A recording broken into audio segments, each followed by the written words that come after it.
Hello everyone, welcome to my another video. তো আজকে আমরা বানাবো নারকেলের সন্দেশ। তো আমি এখানে 1 কাপ নারকেল নিয়ে নিয়েছি।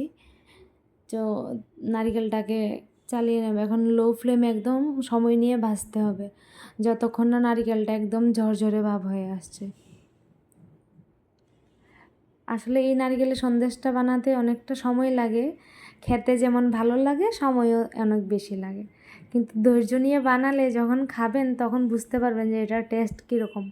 আমরা ঘরে যেরকম সন্দেশ বানাই তার থেকে একটু অন্যরকম টেস্ট আসবে। তো আমি এখানে 5 থেকে 7 মিনিট ভাজার পর তো দেখতে পাচ্ছেন এখানে নারকেলটা কালারও চেঞ্জ হয়ে গেছে, প্লাস অনেকটা ঝরঝরে হয়ে গেছে। তো আমাদের আরও ঝরঝরে নারকেলটা চাই, তো ওই জন্য আরও 5 থেকে 7 মিনিট ভাজতে হবে।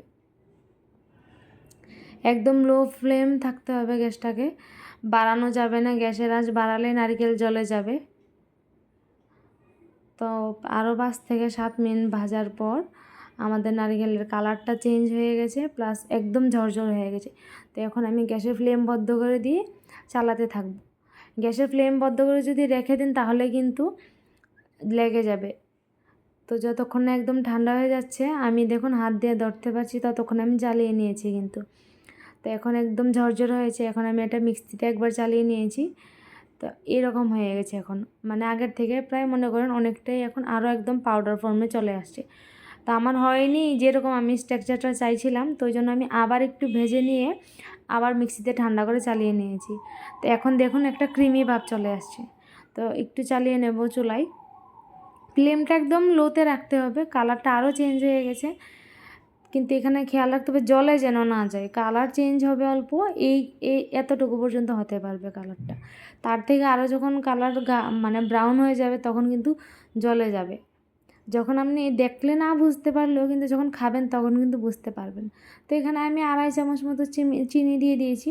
মানে আপনি যদি মেজারমেন্ট কাপের টেবিল স্পুন দিয়ে অ্যাড করেন তো 1 টেবিল স্পুন হবে।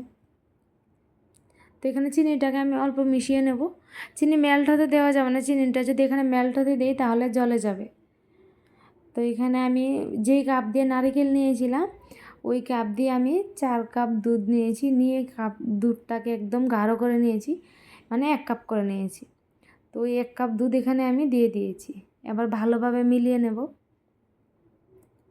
আমি এখানে দুধটা মেশাতে মেশাতে মানে মনে করেন এই তো 4-5 সেকেন্ডের জন্য যে এরকম হবে, বেশির থেকে 10 সেকেন্ড হবে যে আমি চালাতে পারিনি, নারকেলটাকে রেখে দিতে হয়েছে আমাকে এমনি। তো ততক্ষণে নারকেলটা অল্প জ্বলে উঠেছে, কয়েকটা পার্টিকেলস দেখতেই পারবেন এখানে। তো কন্টিনিউ যতক্ষণ না ক্রিমি ভাব একটা চলে আসছে চালাতে হবে, কোনো ধরনের কোনো লাম্প থাকবে না, এটা খেয়াল রাখতে হবে। তো ততক্ষণেই আমরা এটাকে চালাবো যতক্ষণ না একদম তেল ছাড়ছে, প্লাস স্ট্রাকচারটা একদম গাঢ় হয়ে যাবে, ততক্ষণ পর্যন্ত চালাতে হবে। তো যখন একদম তেল ছাড়তে শুরু করবে তখন আমরা এটাকে ফ্লেমটাকে বন্ধ করব। তো আপনি দেখতেই পাচ্ছেন যে সাইড দিয়ে তেল ছাড়া শুরু করে দিয়েছে। তো আরও কিছুক্ষণ এখানে চালিয়ে নেব।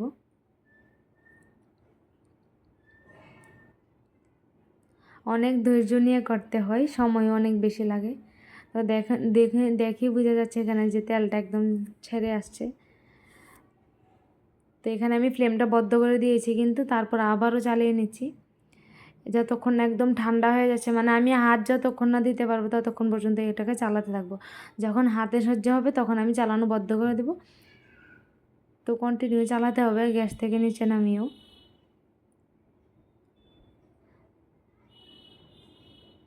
যত এটা ঠান্ডা হবে তত গাঢ় হয়ে যাবে। তো দেখেই বোঝা যাচ্ছে এখানে দেখুন অনেকটা কিন্তু গাঢ় হয়ে গেছে। তো এই পর্যায়ে একটা কাজ যেটা করবেন, আপনি চাইলে আপনি ঘি হাতে মেখে কিংবা তেল অ্যাকচুয়ালি সাদা তেল দিলে একটা গন্ধ থাকে তাও, কিন্তু ঘি দিলে ঘির গন্ধটা অনেক ভালো আসে। তো আপনি ঘি মাখিয়েও সন্দেশগুলো বানিয়ে নিতে পারেন। আমি কী করেছি, 5 মিনিটের জন্য ফ্রিজে রেখে দিয়েছি। তো একদম আরও আরও শক্ত হয়ে গিয়েছে, মানে স্ট্রাকচারটা আরও গাঢ় হয়ে গিয়েছে। তো গাঢ় হয়ে যায় খুব আরামসেই বানানো গিয়েছে। তো এখানে আমি সন্দেশগুলো বানিয়ে নিয়েছি। তো আর যে ওই যে নারিকেলটা যে প্রথম মানে 5 থেকে 7 মিনিট ভাজার পর যেই পর্যায়ে ছিল ওই থেকে আমি 2 চামচ মতো রেখে দিয়েছি। তো সন্দেশগুলোকে আবার ভালো করে ওই শুকনো নারিকেলটাই কোট করে নেব। তারপর তো বাস রেডি। আপনি এটাকে যদি করতে কি বলে, যদি সংরক্ষণ করে রাখতে চান তাহলে ফ্রিজে রাখতে হবে, তাও এয়ারটাইট ডাব্বায় রাখতে হবে। তো দেখুন আমাদের নারকেলের সন্দেশ তৈরি। একবার বানিয়ে দেখবেন ঘরে কেমন হয় আর আমাকে জানাবেন। আজকের ভিডিওটা এখানে করে দেবেন।